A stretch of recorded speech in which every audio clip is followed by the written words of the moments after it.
اور جتنے بھی یہاں پر اہل ایمان موجود ہیں مولا ہماری، ہمارے ماں باپ کی اور تمام عاشقان مصطفیٰ کی مولا تبارک و تعالیٰ بے حساب مغفرت اور بخشش فرمائے۔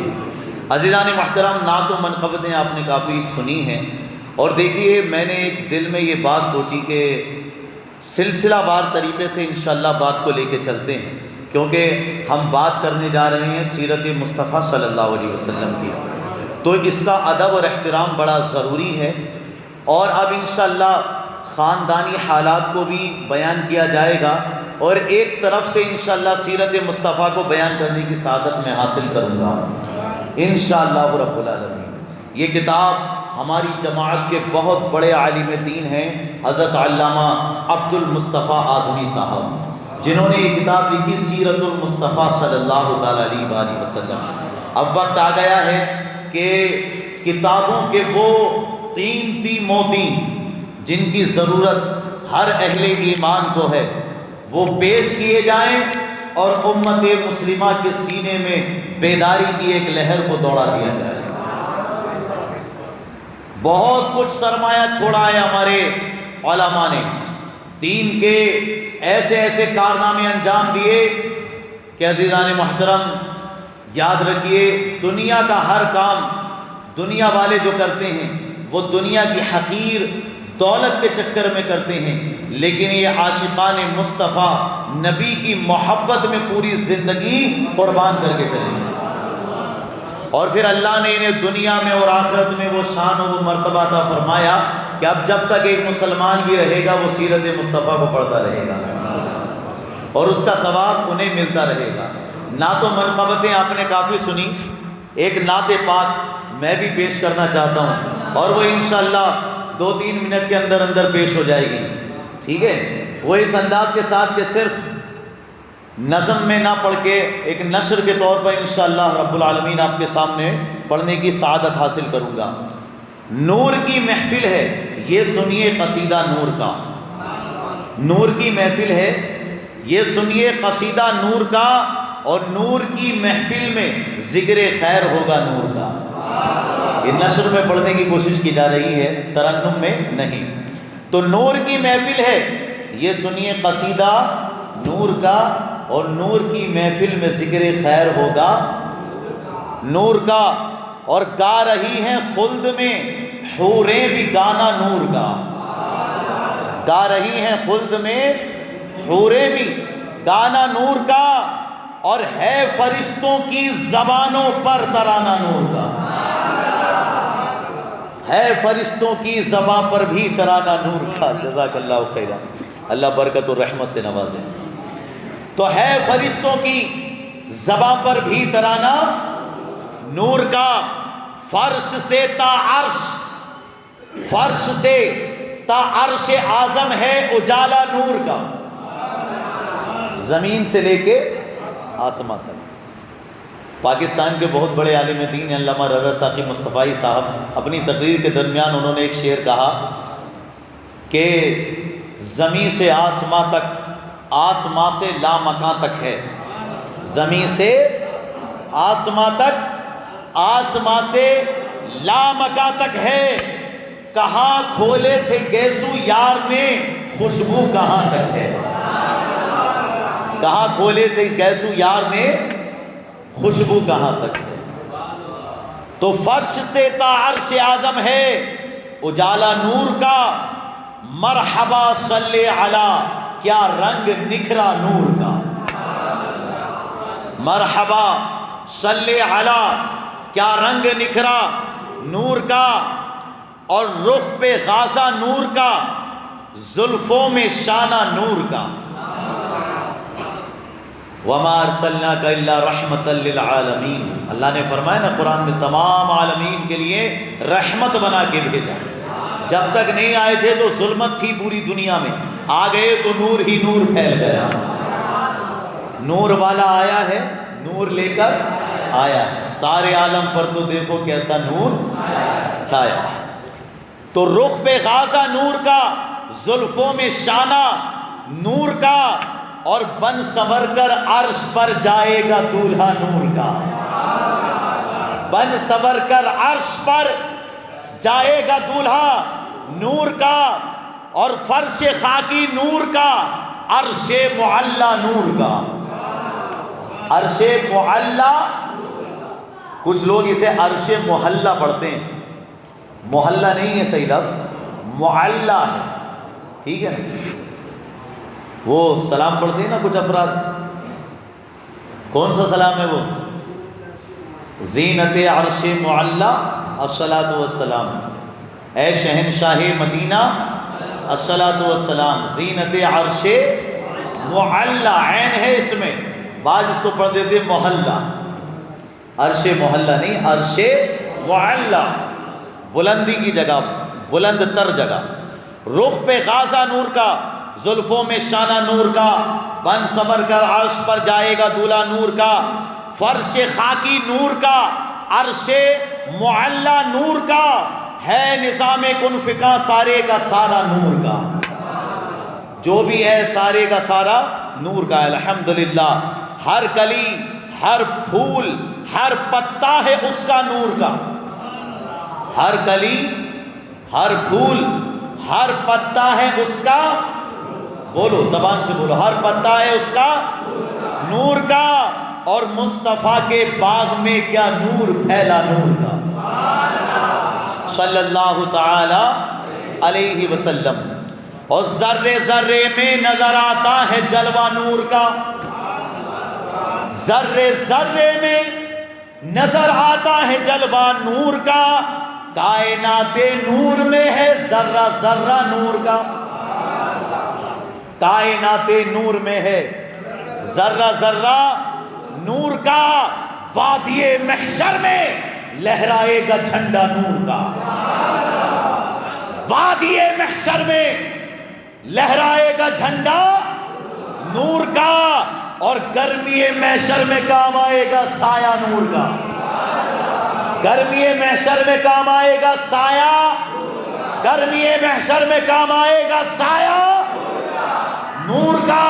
اس لیے کہ عزیزان محترم یاد رکھو، ہمارے آقا کی یہ شان ہے کہ وہ سایہ، ان کا معنی رسول پاک کا سایہ نہیں، مگر ہم عاصیوں کے سر پہ ہے سایہ رسول کا، دنیا رسول پاک کی، عقبہ رسول کا، یہ ساری کائنات ہے صدقہ رسول کا۔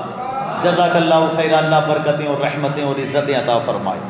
عزیزان محترم یاد رکھیے، وہ زبان مبارک ہیں جو نبی کے ذکر میں لگا دی جاتی ہیں، وہ دولت بھی مبارک ہوتی ہے جو نبی کے ذکر پہ لٹا دی جاتی ہے، وہ صحت بھی مبارک ہوتی ہے جو الحمدللہ نبی کے نام پہ قربان ہو جاتی ہے۔ یہ زبان گالیاں بکنے کے لیے نہیں، یہ زبان نبی کے ترانے اور نغمے گانے کے لیے ہے، یہ صحت و دولت ان کے دین کے لیے قربان کرنے کے لیے ہے۔ جتنا انشاءاللہ وقت لگائیں گے اتنا ہی زیادہ ہمارا دین پھیلتا جائے گا۔ اللہ رب العالمین ایسے لوگوں کو، ایسی زبانوں کو اور ایسی دولتوں کو آباد رکھے جو دین کے کام کے لیے استعمال ہوتی ہیں۔ وادی محشر میں لہرائے گا جھنڈا نور کا، وادی محشر میں۔ آپ کو ایک بات بتا دوں، کبھی کبھی ایسا ہوتا ہے کہ میرا دل چاہتا ہے کہ میں سو جاؤں اور مجھے تھکاوٹ ہو رہی ہوتی ہے، اور عالم یہ ہوتا ہے کہ آواز بھی کم نکل رہی ہوتی ہے، لیکن جب نبی کے ذکر کی بات آتی ہے تو آواز اور بلند ہوتی چلی جاتی ہے۔ یہ حیرانی کی بات ہے، کئی مرتبہ ایسا ہوا ہے کہ یار ابھی جو ہے آرام کرتے ہیں، لیکن جب ذکر مصطفیٰ شروع ہوا تو سبحان اللہ 2 گھنٹے تک بھی الحمدللہ کا ذکر ہوتا رہے تو آواز بلندی ہوتی چلی جاتی۔ تو فرمایا کہ وادی محشر میں لہرائے گا جھنڈا نور کا، اور گرمی محشر میں کام آئے گا سایہ نور کا۔ ہمارے آقا صلی اللہ علیہ وسلم کا سایہ کام آئے گا۔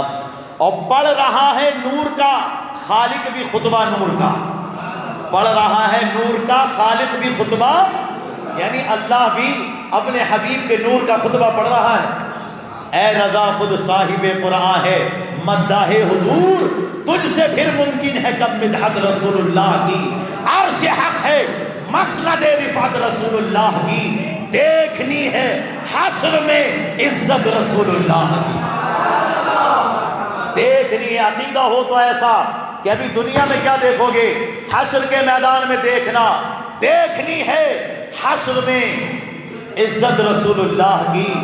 اے رضا خود صاحب قرآن ہے، مداح حضور تجھ سے پھر ممکن ہے کب مدحت رسول اللہ کی۔ اللہ اکبر، اللہ اکبر۔ آئیے درود پاک پڑھ دیجیے، اللہم صلی علی سیدنا و مولانا محمد مبارک وسلم صلی اللہ تعالیٰ علیہ وآلہ وسلم۔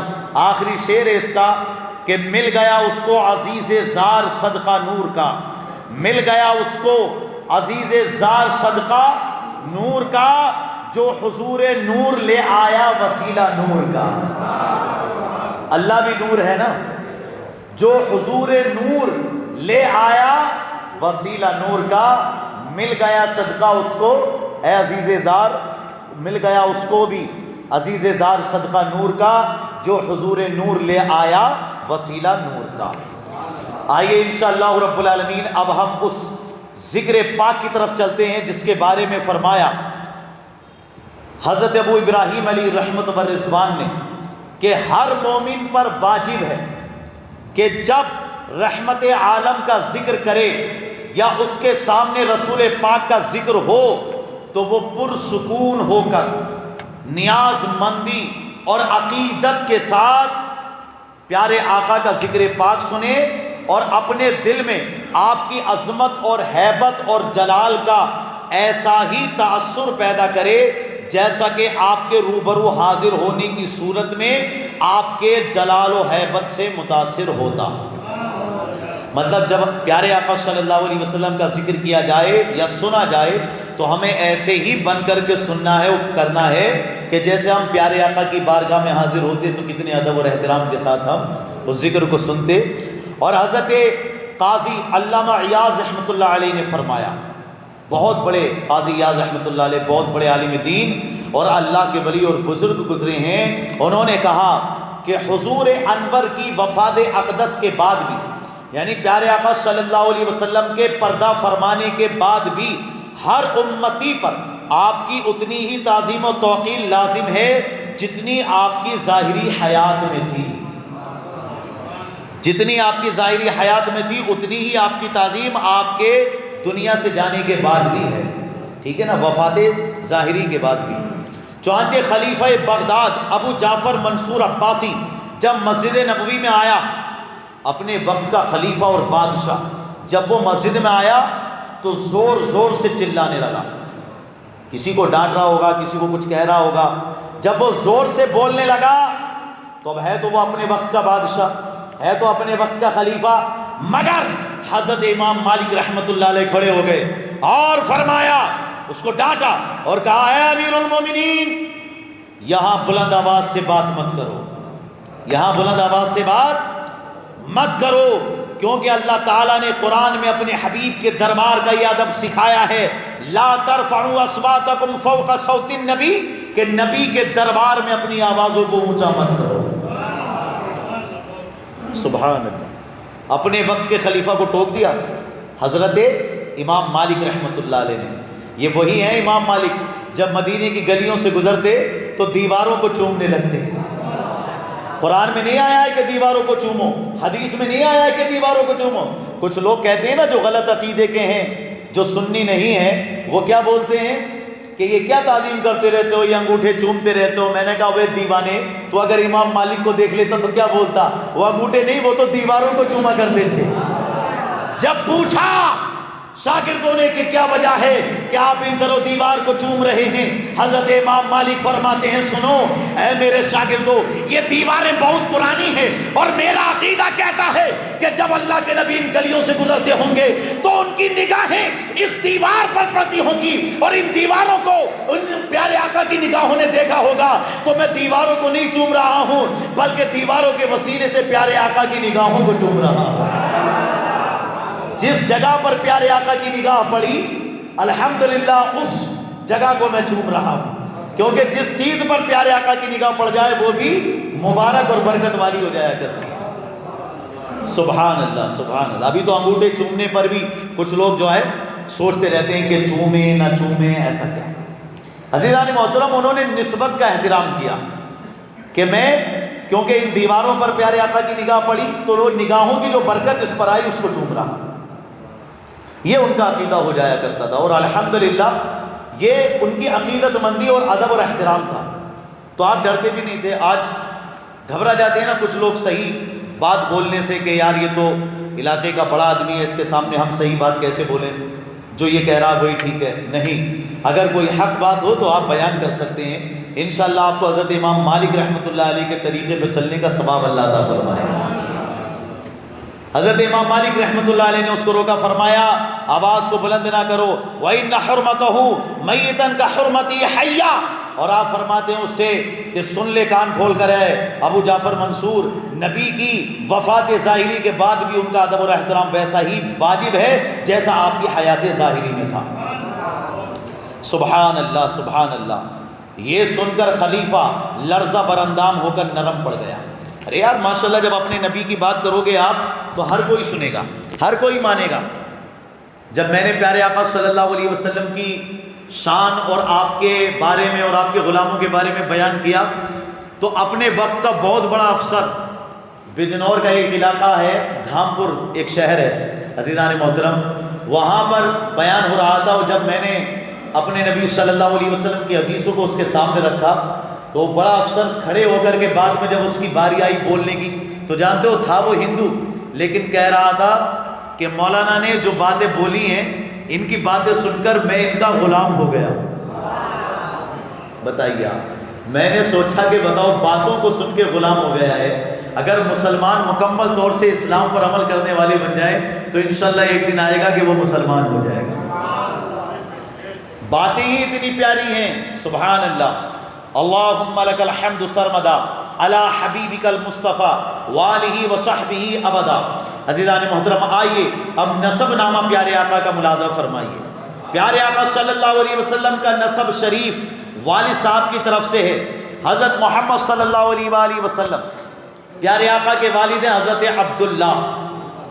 حضرت عبداللہ رضی اللہ تعالیٰ عنہ، ان کے والد گرامی حضرت عبد المطلب رضی اللہ تعالیٰ عنہ.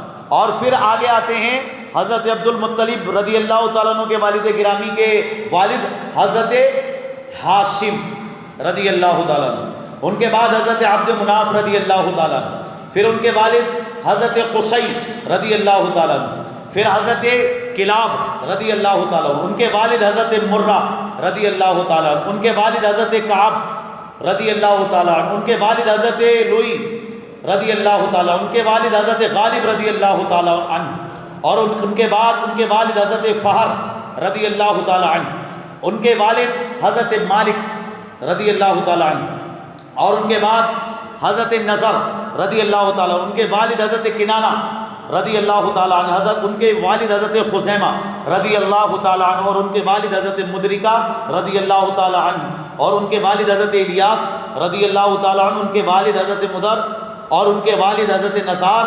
ان کے والد حضرت معاذ. ان کے والد حضرت عدنان رضوان اللہ تعالی علیہم اجمعین. یہ آپ کا سلسلہ والد گرام جو والد صاحب کی طرف سے. والدہ کی طرف سے ہیں حضرت محمد صلی اللہ تعالیٰ علیہ وآلہ وسلم. اور والدہ کا نام حضرت آمینہ. ان کے والد بنت وہب، پھر بن عبد مناف، پھر بن زہرہ، پھر بن کلاب بن مرہ. یہ انشاءاللہ پیارے آقا صلی اللہ تعالیٰ علیہ وآلہ وسلم کا والدہ کی طرف سے جو ہے نسب بیان کیا گیا. حضور علیہ السلام کے والدین کا نسب نامہ کلاب بن مرہ پر مل جاتا ہے اور آگے چل کر دونوں کا سلسلہ ایک ہو جاتا ہے. عدنان تک آپ کا نسب نامہ صحیح سندوں کے ساتھ با اتفاق مورخین ثابت ہے. اس کے بعد کے ناموں میں بہت کچھ اختلاف ہے. اور حضور صلی اللہ علیہ وسلم جب بھی اپنا نسب نامہ بیان فرماتے تھے تو حضرت عدنان رضی اللہ تعالیٰ عنہ تک ہی ذکر فرماتے تھے. سمجھیں آپ. مگر اس پر تمام مورخین کا اتفاق ہے کہ عدنان حضرت اسماعیل علیہ السلام کی اولاد میں سے ہیں اور حضرت اسماعیل علیہ السلام حضرت ابراہیم خلیل اللہ علیہ السلام کے فرزند ارجمند ہیں. ٹھیک ہے نا. ابھی دیکھیں بیان کرنے کو تو حضرت آدم علیہ السلام تک بھی آپ نے دیکھا ہوگا بعض مقررین ہمارے بیان کر دیتے ہیں، لیکن پیارے آقا صلی اللہ علیہ وسلم نے جو بھی بیان فرمایا ہے آگے کے ناموں میں اختلاف ہے. اور حضرت عدنان رضی اللہ تعالیٰ عنہ تک جو ہے آپ نے اپنا نسب نامہ خود پیارے آقا صلی اللہ علیہ وسلم نے بیان فرمایا ہے. ابھی خاندانی شرافت ملاحظہ فرمایا. ہمارے آقا صلی اللہ علیہ وسلم کا خاندان ایسا تھا کہ نسب، نجابت اور شرافت میں تمام دنیا کے خاندانوں سے اشرف اور اعلیٰ آپ کا خاندان. جتنے بھی دنیا میں خاندان ہیں ان سب میں عزیزان محترم سب سے اشرف و اعلیٰ پیارے آقا صلی اللہ علیہ وسلم کا خاندان. سب سے اولا و اعلیٰ ہمارا نبی، سب سے بالا و بالا ہمارا نبی. اور یہ وہ حقیقت ہے کہ دیکھو ہم سے جب کسی کی دشمنی ہوتی ہے نا تو وہ برا کہنے لگتا ہے. یہ آدمی کی ایک فطرت ہے. جب آپ سے محبت کرنے پہ آئے گا تو آپ کی برائیاں بھول جائے گا، اور جب آپ سے نفرت کرنے پہ آئے گا تو آپ کی اچھائیاں بھول جائے گا. یہ عالم ہوتا ہے. جب نفرت کرنے پہ آئے گا تو کتنی بھی اچھائیاں ہو آپ میں، آپ برے نظر آئیں گے، اور جب محبت کرنے پہ آئے گا تو پھر آپ میں کتنی ہی برائیاں کیوں نہ ہو پھر وہ محبت ہی کرے گا. یہ فطرت ہے انسان کی. اب پیارے آقا صلی اللہ علیہ وسلم سے نفرت کرتے تھے وہ لوگ، ابو جہل ہو، عتبہ ہو، شیبہ ہو، یہاں تک کہ حضرت ابو سفیان جب تک ایمان نہ لائے تھے بڑی نفرت کرتے تھے. ہرقل کے دربار میں موجود ہیں ابو سفیان اور برائی کرنے گئے ہیں ہمارے نبی کی، دیکھیں آپ. لیکن جب خاندان کی بات آئی تو ابو سفیان جو اس وقت دشمن تھے، کتاب میں لکھا ہے دیکھو، چنانچہ حضرت ابو سفیان نے جب وہ کفر کی حالت میں تھے بادشاہ روم ہرقل کے بھرے دربار میں اس حقیقت کا اقرار کیا، ہوا فینا ذو نسب، یعنی اگر تم ان کے خاندان کے بارے میں جاننا چاہتے ہو تو سمجھ لو ان کا خاندان سب سے افضل اور اعلیٰ ہے. جو دشمن ہے جس وقت میں، اس وقت بھی وہ ہمارے نبی کے خاندان کی تعریف کر رہا ہے. کیسا عالی مرتبت خاندان ہے ہمارے آقا صلی اللہ علیہ وسلم کا. حالانکہ اس وقت وہ آپ کے بدترین دشمن تھے اور چاہتے تھے کہ اگر ذرا بھی کوئی گنجائش ملے تو آپ کی ذات پاک پر کوئی عیب لگا کر بادشاہ روم کی نظروں سے آپ کا وقار گرا دیں. مسلم شریف کی روایت ہے کہ اللہ تعالیٰ نے حضرت اسماعیل علیہ السلام کی اولاد میں سے سب سے افضل کنانہ کو برگزیدہ بنایا، اور کنانہ میں سے قریش کو چنا، اور قریش میں سے بنی ہاشم کو منتخب فرمایا، اور بنی ہاشم میں سے پیارے آقا صلی اللہ علیہ وسلم کو منتخب فرمایا. یہ حدیث پاک بھی ہے، مشکات شریف میں بھی ہے، اور یہ کتاب ہے میرے پاس حدیثوں کی روشنی. انشاءاللہ رب العالمین اس میں سے میں پیارے آقا صلی اللہ علیہ وسلم کی وہ حدیث پاک بھی آپ کو اس وقت سناؤں گا کہ کس طریقے سے ہمارے آقا صلی اللہ علیہ وسلم نے خود اپنا پاک ذکر فرمایا. درود پاک پڑھیے، اللہم صلی علی سیدنا و مولانا محمد مبارک وسلم، صلو علیہ صلاۃ و سلام علیک یا رسول اللہ صلی اللہ تعالی علیہ وآلہ وسلم. عزیزان محترم، یہ ہمارے آقا صلی اللہ علیہ وآلہ وسلم ہیں. کچھ لوگ کہتے ہیں نا کہ یہ جو میلاد منا رہے ہیں، ذکر کر رہے ہیں نبی کا، تو کیا نبی نے بھی ایسا ذکر کیا یا نبی نے بھی اس بارے میں کچھ کہا؟ اللہ اکبر. پیارے آقا صلی اللہ تعالیٰ علیہ وآلہ وسلم نے خود اپنا پاک ذکر فرمایا ہے. اور یہ دیکھیے آپ، یہ حدیث پاک آ رہی ہے ترمذی شریف کی، اور مشکات شریف میں بھی ہے، اور ترمذی شریف کی دوسری جلد میں بھی ہے، صفحہ 201 پر. پیارے آقا فرماتے ہیں عن العباس قال قام النبی صلی اللہ تعالیٰ علیہ وسلم علی المنبر، ممبر پر تشریف لے گئے. فقال من انا، اور پھر فرمایا جانتے ہو میں کون ہوں؟ فقالوا انت رسول اللہ صلی اللہ علیہ وسلم. پھر پیارے آقا فرماتے ہیں انا محمد، یاد رکھو انا محمد ابن عبداللہ، میں عبداللہ بن عبد المطلب ہوں. ان اللہ خلق الخلق فجعلنی فی خیرہم، جب اللہ نے تمام مخلوق کو پیدا فرمایا تو سب سے بہتر مخلوق میں مجھ کو پیدا فرمایا. ثم جعلہم، اور پھر سنو، اس میں جب مطلب یہ کہ اس مخلوق کو پیدا کیا تو اس میں سے 2 حصے کیے، اور جو سب سے اچھا حصہ تھا اس میں مجھ کو رکھا. ثم جعلہم فرقتین، پھر ان میں سے 2 قبیلے کیے، اور اس میں سے سب سے اچھے مطلب جو قبائل کیے ان میں سب سے اچھے فرقے میں، فرقے کا جملہ آپ غلط مت سمجھنا، سب سے اچھے اس میں مجھ کو رکھا، اور پھر سب سے اچھے قبائل کیے. ثم جعلہم قبائل، پھر ان فرقوں میں سے قبائل کیے. فجعلنی فی خیرہم، تو سب سے اچھے قبیلے میں مجھ کو رکھا. ثم جعلہم بیوتا، پھر اس قبیلے کے گھر کیے، تو فی خیرہم بیتا، تو سب سے اچھے گھر میں مجھ کو رکھا. فانا خیرہم نفسا و خیرہم بیتا، تو یاد رکھو میں اپنے نفس کے اعتبار سے بھی تم سے بہتر ہوں اور اپنے گھر کے اعتبار سے بھی تم سے افضل اور اعلیٰ۔ یہ اس حدیث پاک کا مطلب ہوا، سمجھے آپ عزیزان محترم؟ تو اب آپ غور کیجئے کہ پیارے آقا صلی اللہ علیہ وسلم کی شان کیا ہے اور عظمت کیا ہے۔ یہ اور بھی بہت سی کتابوں میں انشاءاللہ وہ ایک موضوع ہوگا، آپ کے سامنے بیان کریں گے۔